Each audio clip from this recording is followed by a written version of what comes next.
ભૂલે ચૂકે પણ આ વસ્તુ કોઈ પાસેથી મફતમાં ન લેશો, ધનના વ્યય સાથે થશે આ નુકસાન. વાસ્તુશાસ્ત્રમાં ઘણા નિયમો જણાવવામાં આવ્યા છે, જેને અનુસરીને વ્યક્તિ સફળતા પ્રાપ્ત કરે છે. જો કે, આ નિયમોને અવગણવાથી જીવનમાં ઘણી સમસ્યાઓ આવી શકે છે. વાસ્તુશાસ્ત્ર ઊર્જા પર આધારિત છે. આર્થિક સ્થિતિ સુધારવા અને સુખ સમૃદ્ધિ માટે વાસ્તુમાં ઘણા મહત્વપૂર્ણ નિયમો જણાવવામાં આવ્યા છે. આ નિયમોનું પાલન કરવાથી જીવન સુખમય બને છે. વાસ્તુમાં ઘણા મહત્વપૂર્ણ નિયમો જણાવવામાં આવ્યા છે, જેનું પાલન કરવાથી પ્રગતિ થાય છે.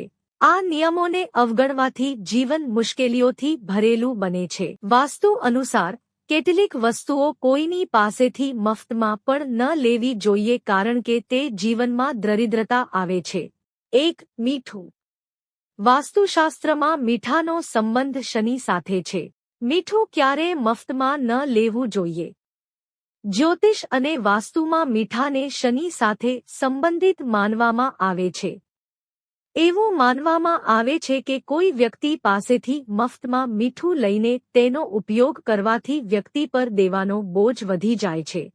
કોઈ બીજા પાસેથી મીઠું લઈને તેનો ઉપયોગ કરવાથી વ્યક્તિ આર્થિક, માનસિક અને શારીરિક રીતે પરેશાન રહે છે. મફત મીઠાના ઉપયોગથી રોગ અને દેવાની સમસ્યા વધે છે.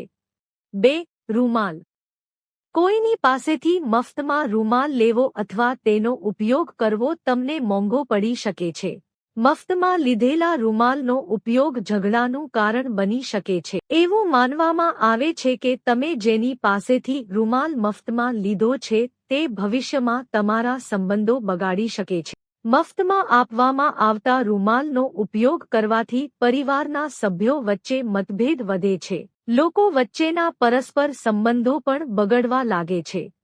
આવી સ્થિતિમાં કોઈએ ક્યારેય કોઈની પાસેથી મફતમાં રૂમાલ ન લેવો જોઈએ. 3. લોખંડ. લોખંડનો સંબંધ પણ શનિ સાથે છે. કોઈની પાસેથી લોખંડ કે લોખંડની બનેલી વસ્તુઓ મફતમાં લેવી સારી નથી માનવામાં આવતી. એવું માનવામાં આવે છે કે ઘરમાં લોખંડ લાવવાથી ગરીબી, અવરોધો અને તણાવ દૂર થાય છે.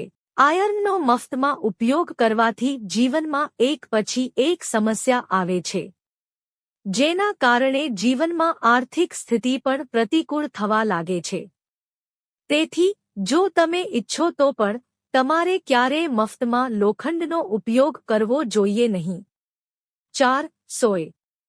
કોઈએ ક્યારેય કોઈની પાસેથી મફતમાં સોય લેવી જોઈએ નહીં. એવું માનવામાં આવે છે કે મફતમાં લીધેલી આ વસ્તુઓ સંબંધોને બગાડે છે. મફતમાં લીધેલી સોયનો ઉપયોગ વૈવાહિક જીવન અને પ્રેમ સંબંધો પર ખરાબ અસર કરે છે.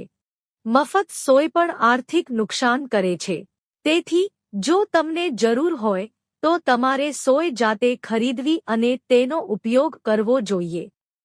વાસ્તુશાસ્ત્ર અનુસાર મફતમાં આપવામાં આવતી સોય જીવનમાં નકારાત્મકતા લાવે છે. 5. તેલ. વાસ્તુ અનુસાર ક્યારેય પણ કોઈની પાસેથી મફતમાં તેલ ન લેવું જોઈએ. મફતમાં તેલ લેવાથી તમે મોટી મુશ્કેલીમાં મુકાઈ શકો છો.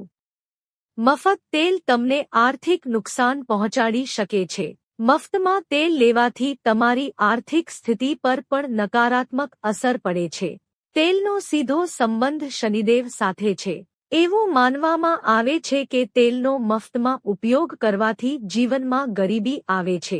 મિત્રો, જો તમને વિડિયો પસંદ આવ્યો હોય તો વિડિયોને લાઇક કરો અને ચેનલને સબસ્ક્રાઇબ કરો. વિડિયો જોવા બદલ આપ સૌનો આભાર.